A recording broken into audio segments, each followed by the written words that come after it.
From down dog, right leg up. Let's take a pigeon pose. Swing your right shin forward, right knee wide of the hip. Left hip drops down.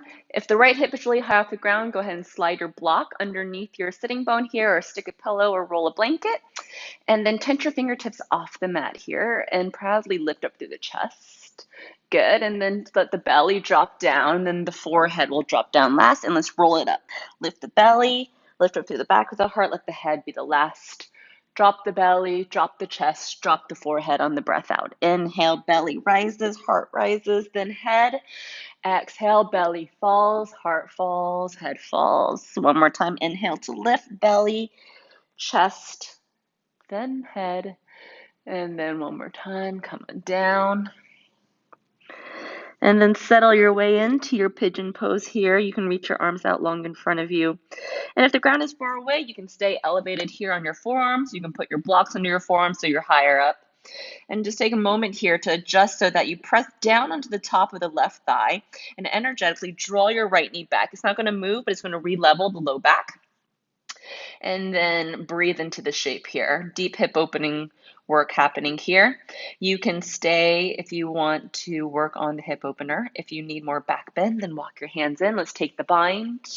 Right, and when we take this bind, sometimes the weight drops here onto the right side. Keep pressing onto the left side. Bend your left knee. Reach back with your hand for the inside of the foot. Tent the right fingertips. If you can get your foot to the elbow crease, then this is where you'll stay. And then if you can go further, reach your right arm up. Bend your right hand to the back of the head, or if you can clasp your fingers together, then you'll take the full bind of the mermaid variation. And from here, keep drawing your left chest forward and the right shoulder back. Keep kicking your left foot back into the left elbow pit. Good. And then squeeze both thigh bones up into the pelvis, into the hip sockets. Good. If you're bound, release your hands. If you're folded, walk your hands in to lift your chest back up.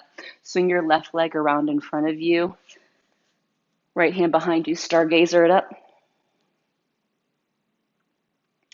Come on back down. Swing your left leg back around. Downward facing dog. Plank pose. Knees down, child's pose. Point the toes back. Roll up to stand on your shins, arms up by the ears. Inhale. Hands to the low back, camel pose. Arch the chest up. Press the thighs forward. You can stay supported with the hands to the hips, or take your hands to your heel bones here, and then roll your shoulders back and open. Keep pressing your thighs and your pubic bone forward away from you, and then keep pressing the chest upwards towards the ceiling. Breathe generously into the top of the heart. Nice. Hands support the low back to rise you back up. All fours, hands and knees. Drop your belly, look forward, round into your cat as you exhale. Tuck your toes, down dog. Left leg rises, breathe in. Left shin forward, angle the left knee wide. Set up with any props underneath the left hip if you need to elevate, right? So making sure that the pelvis is more neutral forward and you're not collapsing onto one side and the pelvis isn't opening up to the right side. So you want to draw the right hip down, draw the left hip back. Tent your fingertips down, walk them slightly forward. Lead with the belly, then the heart, then the head. Elbows point up. Roll it back up. Inhale, creating those wave-like motions. Exhale, belly falls, head is last. Inhale, press into the fingertips to rise the back body and then the head. One more time, drop belly, drop heart, drop mind. Inhale to roll it back up. And then last time, come on down. Set up either onto your forearms if you're staying a little bit more elevated here. Put blocks underneath the forearms to support, or if you can go further and lay flat to the earth, go ahead and take that. And then take several breaths here to just surrender into that space of the hips. Press the top of the right leg down. So think about the top of the ankle bone and the toenails anchoring down, and the top of the knee and the shin bone and the right hip point. And then stay in your fold, or if you took the back bend on the other side, walk your hands in, bend your right knee here, reach back for the foot. Maybe you just hold on to the foot. If you can get the toes to that inner elbow crease, take it. And then left arm up, Next step, left hand to the back of the head. Full variations, hands interlaced behind you. And again, rearrange some more weight onto the right side of the hip. Try not to collapse into the left hip here, right? That same action where we adjusted before, we're not trying to open like this of the right hip. We want to close the hip inwards, let it be more neutral. Let the head lay back into the left forearm. Let the right shoulder open by kicking the right toes into the right arm, but then keep drawing your right shoulder forward. Nice. Release your bind if you took it. Let the foot go. If you're folded, walk your hands back in to lift up here. Swing your right leg around in front of you. Left foot to the inside of the right foot. Stargazer, press onto your left shin. Right arm extends over your right ear. And then come on back down. Swing your right leg back behind you. Plant the palms. Down dog. Plank pose. Knees down, child's pose. Roll up to stand on your shins. High prayer. Inhale. Hands to your low back. One more camel pose, either supported with the hands to the back or hands will reach for the ankles. If you need to tuck your toes under to lift the ankles higher, then that's the middle ground between hands to low back or pointing the toes in your Ustrasana. Keep the throat opening here. Let the back of the neck stay long. Try not to drop the head completely. Let the crown of the head reach towards the back. Nice. Hands to the low back to support. Plant your palms in all fours. Drop your belly, look forward. Inhale, cow pose. Exhale into your cat. Squeeze the belly up into the back of the spine. Tuck your toes. Down dog. Walk or jump your way to a seated position at the top of the mat. So for some of us, it's just walk, walk, walk, and then sit. Or if you can hop through, that's where you'll be. And then right away, feet release to the ground. Come onto your backside. Feet hips width. Press into a half wheel bridge pose. Lift up through the seat. Palms can stay here if this feels intense already. Otherwise, interlace your hands underneath you and walk your shoulder blades in towards one another, like we did in Shalabhasana locust pose. So you're kissing your shoulder blades together. You're on the back of the triceps, and your feet are hips width. And then hug your knees inwards slightly so that they don't wing outwards. It's more of an engagement of the inner thighs. Press down into the big toes so that the legs are like railroad tracks here. Dig the heels down and then press the heels away from your seat. That's going to help press the chest more towards the chin here. Breathe fully. Keep pressing down through the heels to help you get into the back bend. Notice you're clenching into the glutes. Let there be some slight relaxing there, even though it's working. Good. And then move your hands out from underneath you. Keep your feet where they are. Do not hug them into your chest yet. Do not sway them side to side yet. We'll have one more back bend, so you don't want to counter any of the work that you just put in.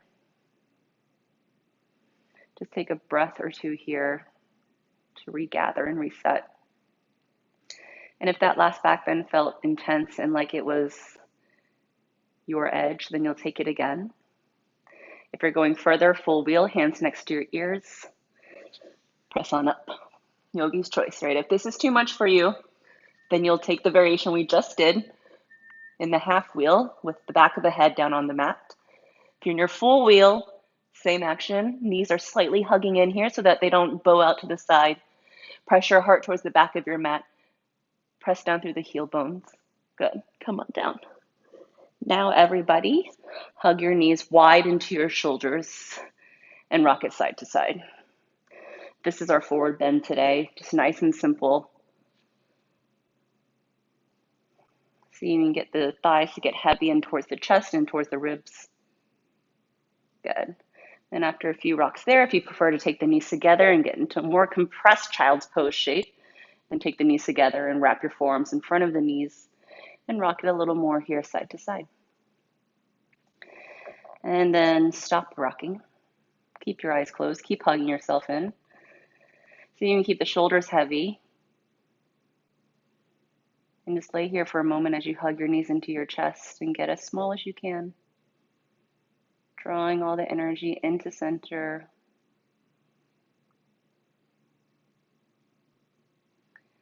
And then it's Shavasana. Extend your legs out long onto your mat. Extend your arms out long onto your mat. Readjust as you need. All right, just coming to lay on your backside and let your feet be at least mat's width. Let your palms open. Let them rest on the mat next to you. All right, so the palms face up, and let there be some space here between your arms and the torso. So everything is breathing and airing out. And just close your eyes here and relax your jaw and feel the broadness of the chest. Feel the softness of the breath. Let the eyes just sink into the skull. Let the forehead relax as the eyebrows release. Ungrit the teeth. Let the tongue fall heavy away from the roof of your mouth. And then just be still for a moment, even if it feels uncomfortable. If there's pain, that's different. So if there's pain, take time to readjust until that's addressed. But discomfort is different. We have such a hustle culture where sometimes just doing what seems like nothing makes us feel like we've been taken out of our element, like something's missing. In reality, that's all there is, the nothingness and the stillness. How do we get back to that place? And just allow yourself to be here for a moment in the silence, in the stillness,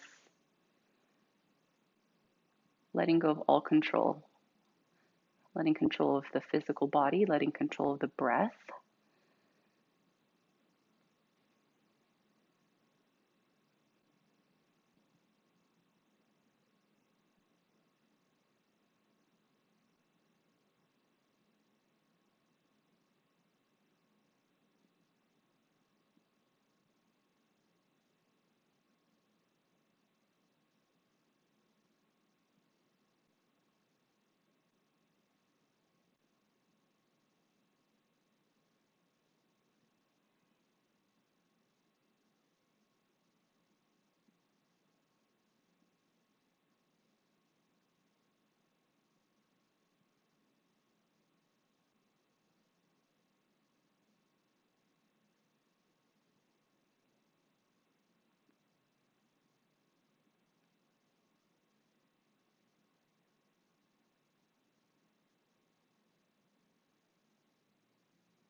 Come on back to the sound of my voice. Take a full breath into the nose. Fill up as much as you can. Inhale, inhale, inhale, inhale. Big old sigh out through the lips. Reawaken through the fingers, through the toes.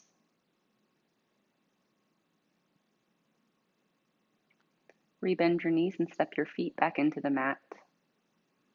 Stretch your arms long overhead. Extend in opposite directions, like you're reawakening for the first time today.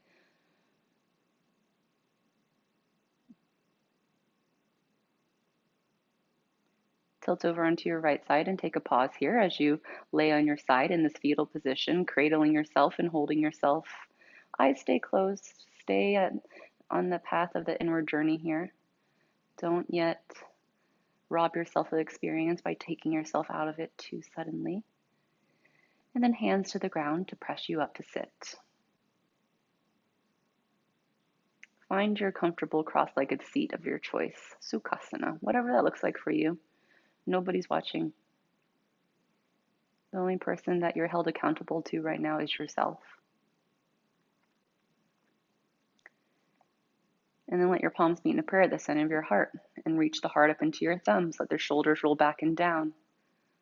Right? Find that proud lift. And be proud of yourself for the work that you put in. And observe how the body feels now. And see if you can remember how it felt when you first sat on the mat to start this practice. And compare and contrast. And acknowledge the shifts that you can create in your life and in your body and in your mind and in your breath by utilizing the tools that you have and doing the work. Om, the sound of everything, the sound of creation, sustaining, and destruction, so that we can keep moving and evolving and growing. Destruction in the positive way, breakthrough, evolution. Inhale.